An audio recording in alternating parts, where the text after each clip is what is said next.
Hello. पिछले lecture में हमने अ, विद्युत परिपथ के बारे में पढ़ा था। कितने प्रकार के होते हैं ये पढ़ा था, और किस किस आधार पे वो उनका विभाजन होता है, इसके बारे में पढ़ा था। अब हम उससे आगे बढ़ते हैं, ठीक है। तो इसी क्रम में हम लोग जो पहली चीज़ के बारे में जान रहे हैं, केवल यहाँ पे हम लोग इस लेक्चर में भी परिभाषाओं के बारे में जानेंगे, क्योंकि ये परिभाषा इलेक्ट्रॉनिक्स के अध्ययन में मूलभूत होती है। इनको समझे बिना हम लोग एक तरह से इस संकेतों का काम करते हैं बाद में, अतः इनको समझना बहुत आवश्यक है। अब हम जानते हैं कि जाल क्या होता है, ठीक है। जाल,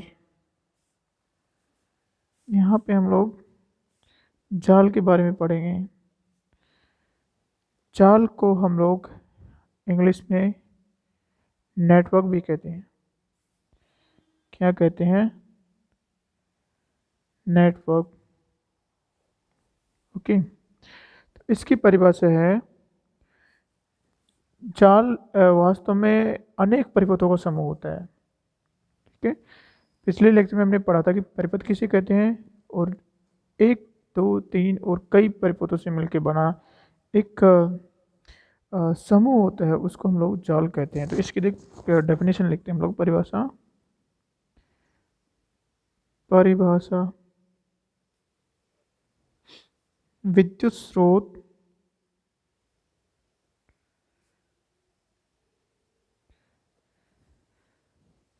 विद्युत स्रोत तथा विभिन्न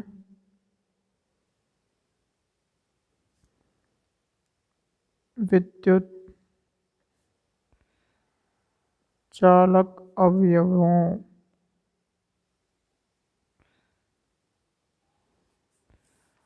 जैसे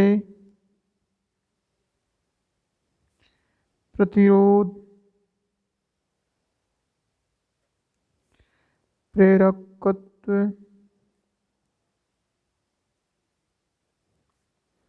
संधारित्र, डायोड, ट्रांजिस्टर, ठीक है, आदि के संयोजन से बने तथा एक दूसरे से संबद्ध परिपथों के समूह को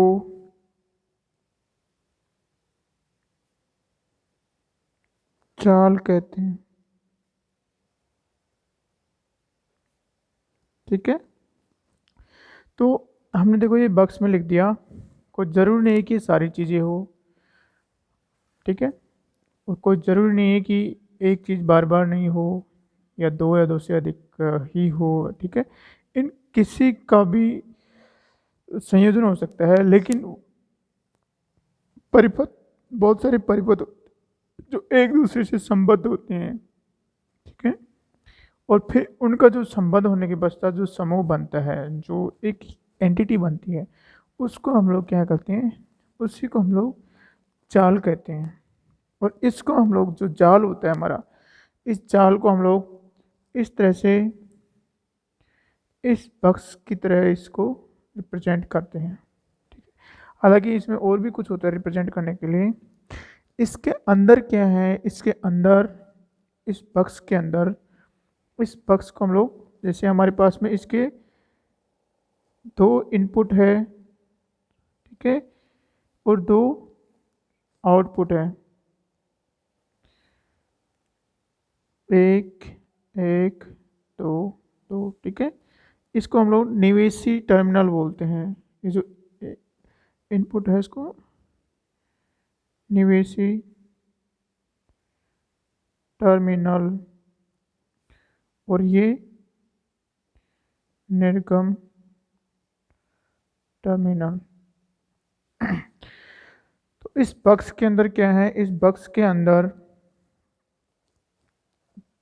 प्रेरकत्व, प्रतिरोध, संधारित्र, डायोड, ट्रांजिस्टर आदि से बने एक से अधिक परिपथ होते हैं जो एक दूसरे से संबद्ध है और उनका एक संबंध है। तो इस तरह से बनने से जो समूह बनता है वो समूह है, और इसको हम लोग इस तरह से बक्स के रूप में रिप्रेजेंट करते हैं।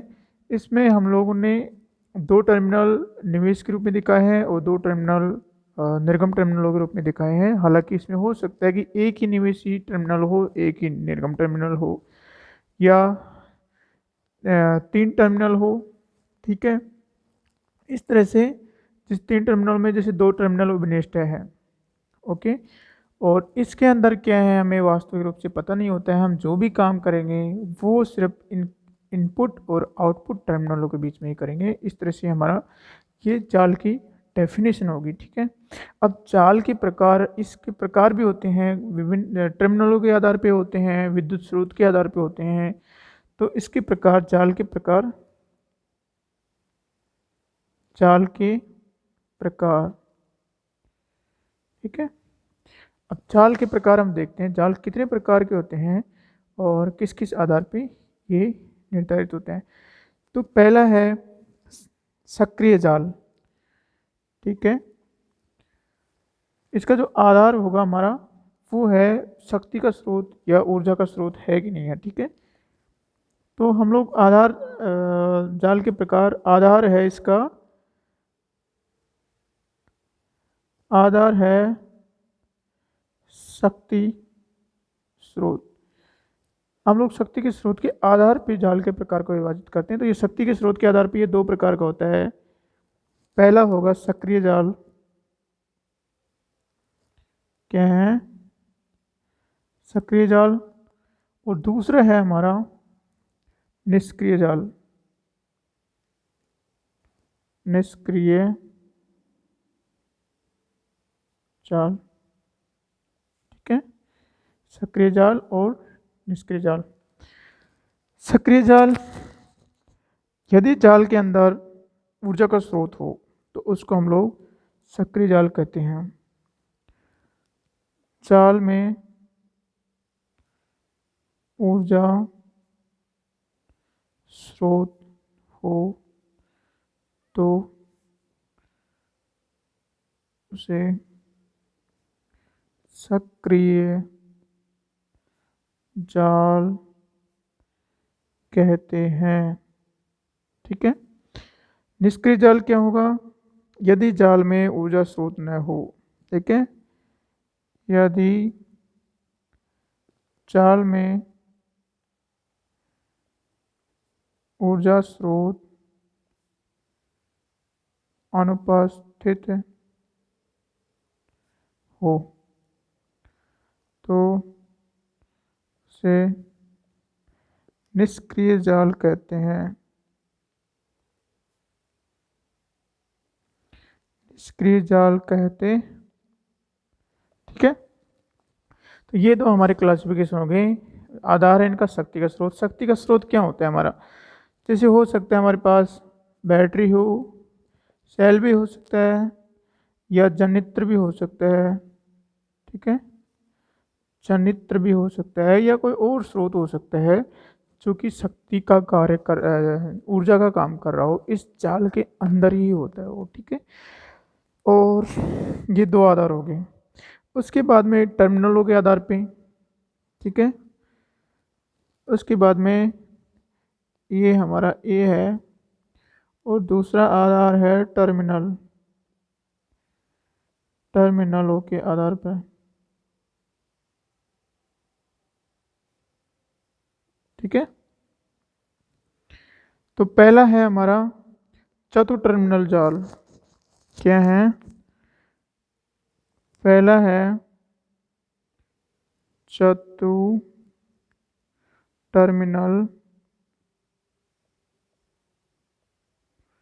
चतुर टर्मिनल या चतुर टर्मिनल जाल। ठीक है। तो चतुर टर्मिनल जाल या चतुर टर्मिनल, चतुर अगर हम शामिल करना चाहते हैं तो इसमें लगाएंगे यहाँ पे, ठीक है। तो इसकी परिभाषा क्या है? यदि किसी जाल में, यदि किसी जाल में, यदि किसी जाल में 4 टर्मिनल हो, ठीक है, यदि किसी जाल में 4 टर्मिनल हो तो उसे चतुर टर्मिनल, चतुर टर्मिनल जाल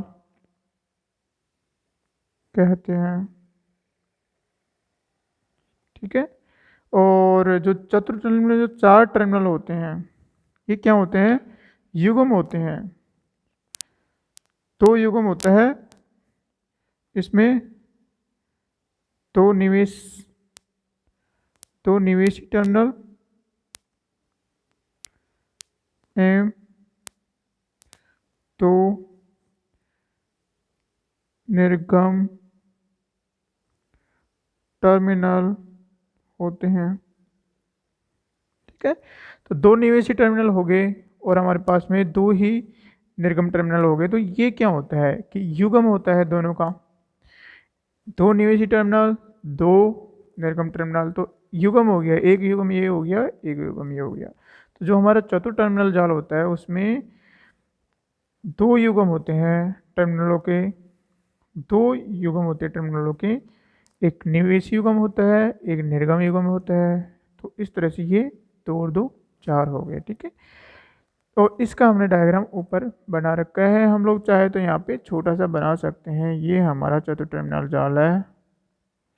इसके अंदर क्या है, इसमें इस बॉक्स के अंदर हमारा डायोड, प्रेरकत्व, संधारित्र इत्यादि है, ठीक है। ये निर्गम है, निर्गम टर्मिनल, ये निवेशी टर्मिनल है,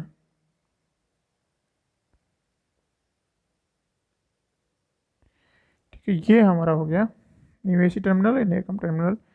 इसको हम लोग 1 2 3 4 से भी रिप्रेजेंट कर सकते हैं, और इसको हम लोग 1 1 से और इसको 2 2 से भी रिप्रेजेंट करते हैं। अब हमारा है 3 टर्मिनल जाल। दूसरा है 3 टर्मिनल जाल,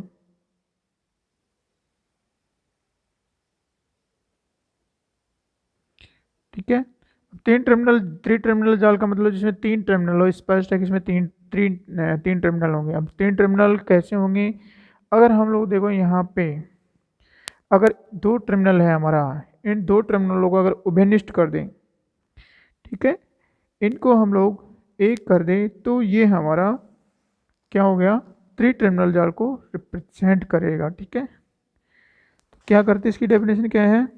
क्या दे निवेशी और निर्गम टर्मिनलों के युग्म का एक टर्मिनल उभयनिष्ठ कर दे तो वह जाल 3 टर्मिनल जाल कहलाता है। यदि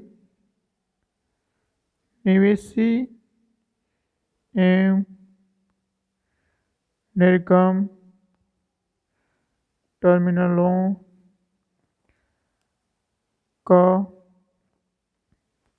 यदि निवेशी एवं निर्गम टर्मिनलों का एक एक टर्मिनल उभयनिष्ठ हो या कर दिया जाए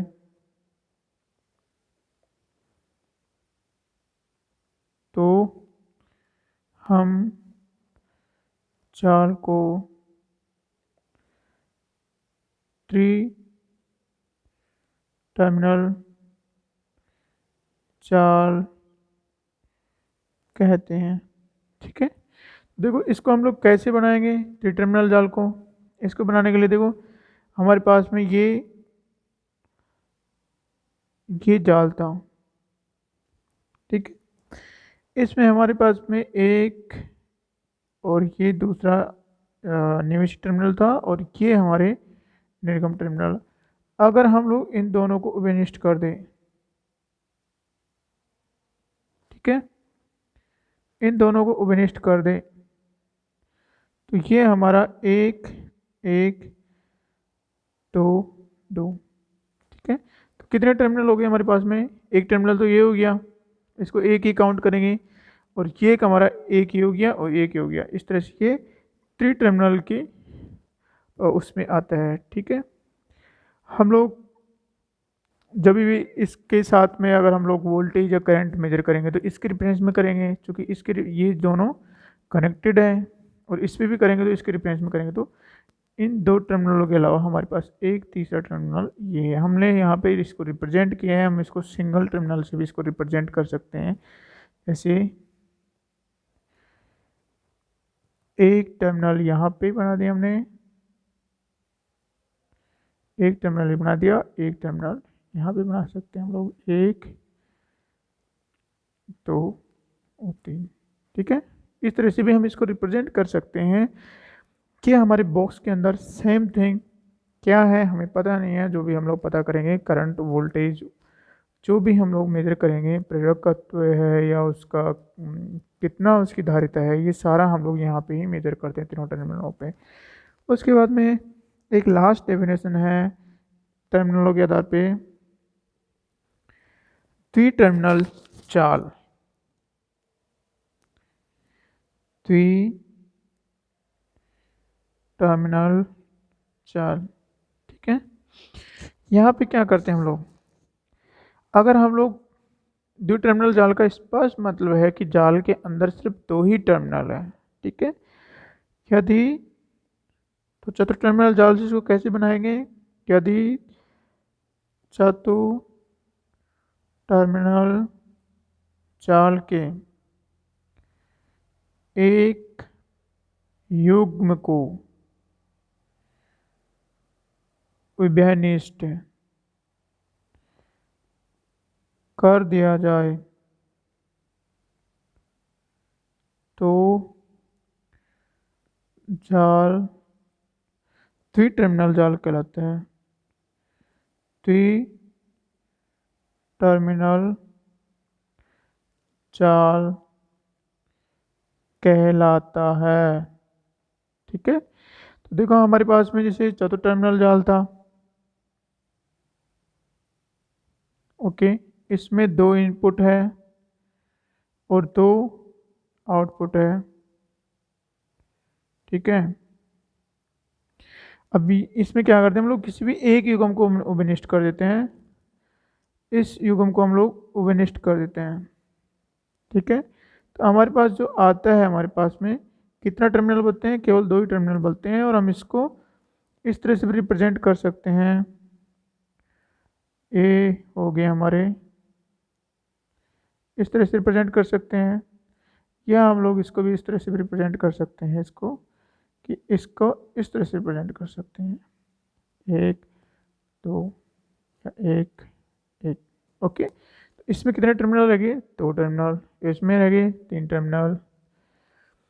ये चतुर्थ टर्मिनल जाल है, और ये हमारा शक्ति के स्रोत के आधार पर इस तरह से हमारा जाल क्या होता है? परिपथों का समूह होता है, जिसके अंदर प्रेरकत्व, संधारित्र, डायोड, ट्रांजिस्टर आदि लगे होते हैं, और परिपथ आपस में कनेक्टेड होते हैं, संबंध होते हैं, और जो समूह बनता है हम लोग उसी को जाल कहते हैं, ठीक है। तो ये हमारी जाल की परिभाषा हो गई, ठीक। अब नेक्स्ट अध्याय में हम लोग शक्ति स्रोत के प्रकार के आधार पे हम लोग पढ़ेंगे। उससे पहले हम लोग जाल की कुछ चीज़ों के बारे में जान लेते हैं, ठीक है। अब हम लोग जाल के कुछ और भी भाग होते हैं, उनके बारे में हम लोग जान लेते हैं कि वे क्या हैं, ठीक है। तो पहला है शाखा। जाल के भाग, जाल से संबंधित अन्य परिभाषा में आता है हमारा शाखा, ठीक है। इसकी जो, हाँ, इसको हम लोग एक नंबर से लिखते हैं, शाखा शाखा, इसको ब्रांच बोलते हैं लोग।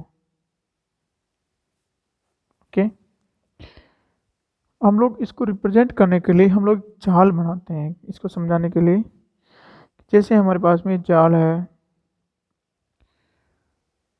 कि हमारे पास में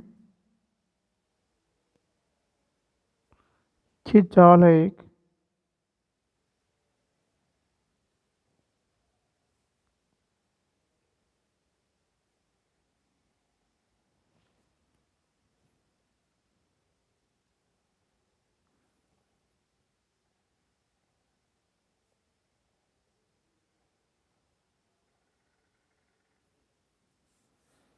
खिंचाल हो गया। और हम चाहे तो इसको और भी आगे इस तरह से रिप्रेजेंट कर सकते हैं, ऐसे। और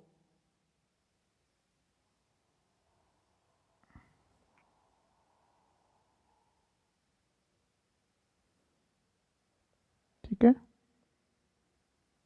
कि हमने इसको रिप्रेजेंट कर दिया और यहाँ पे हम लोग कोई शक्ति स्रोत लगा देते हैं यहाँ पे। ठीक है, इसको ऐसे रिप्रेजेंट करते हैं और कि ये है हमारा शक्ति स्रोत। ओके, और ये हमारा रेजिस्टेंस है। हम इसको जस्ट इनकी शाखा के बारे में जानना चाहते हैं, तो हम लोग ये रिप्रेजेंट नहीं करते हैं कि यहाँ पे क्या क्या है। लेकिन जैसे ही हमारा ए पॉइंट है, ये बी पॉइंट है, इस सी पॉइंट है, डी, ई, एफ, ठीक है,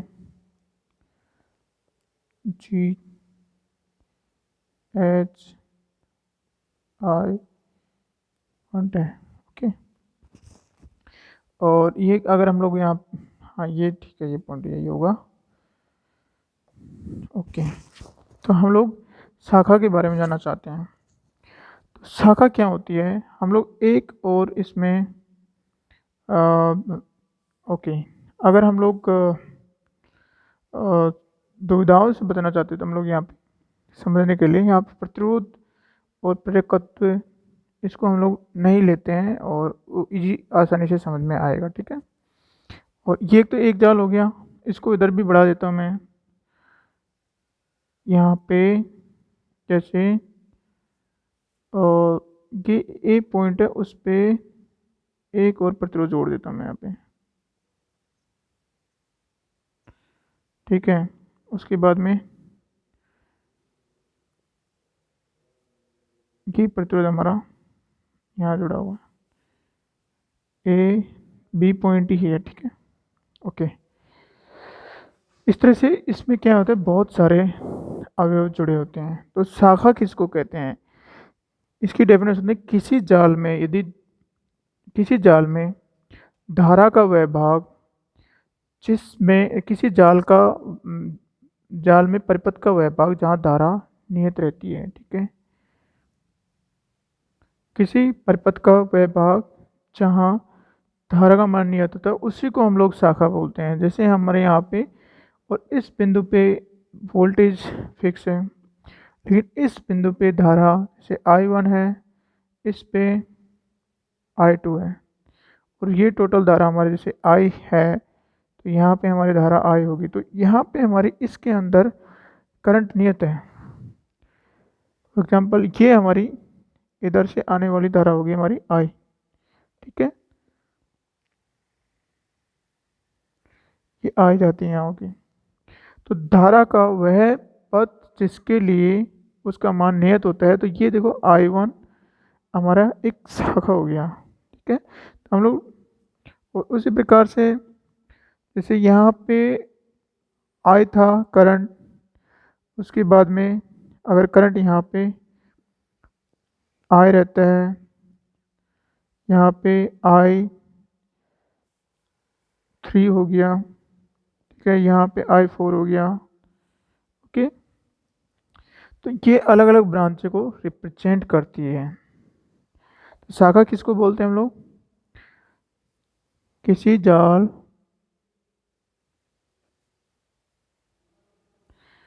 जाल में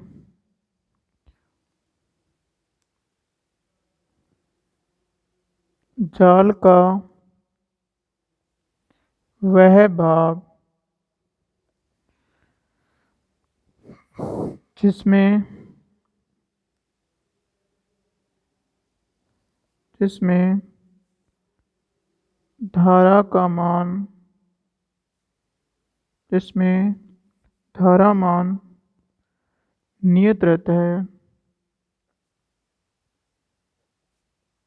ठीक है, जिसमें धारा मान नियत रहता है। अथवा हम इसको इस तरह से भी लिख रख सकते हैं, अथवा धारा का जाल में वह पथ जिसके लिए इसका मान नियत रहता है, ठीक है, इस पथ को ही शाखा कहते हैं। क्या कहते हैं? शाखा कहते हैं। ये तो हमारी शाखा की डेफिनेशन होगी। उदाहरण के तौर पे ए बी, ठीक है, ए बी, यहाँ पे हम लोग इसको थोड़ा पथ को अलग रिप्रेजेंट करते हैं, ए बी और E F G H I, A one है, और यहाँ पे हम लोग इसको दोनों को अलग से रिप्रेजेंट करने के लिए इसको हम लोग ए टू, ठीक है। सो ए वन तथा ए टू बी तो शाखाएं हैं।